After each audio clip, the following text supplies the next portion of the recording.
Police have used extra powers they've been given because of the pandemic to disperse crowds at two unlicensed music events in South London.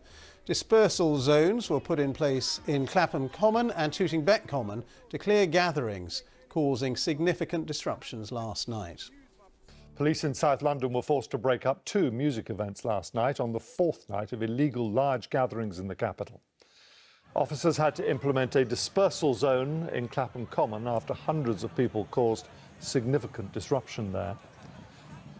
The second event took place on Tooting Bec Common, where police also had to tell crowds to go home.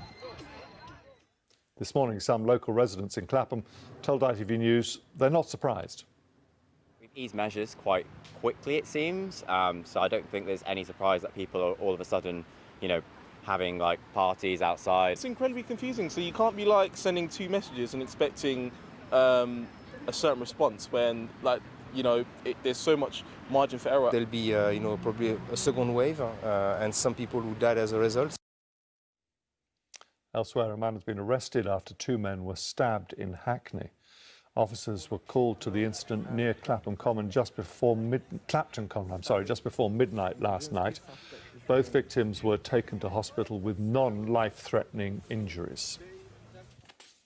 A charity supporting bereaved families had to cancel their annual memorial walk around Southwark Park today. Cardiac Risk in the Young decided to put on a virtual event instead so people can still be supported throughout the pandemic.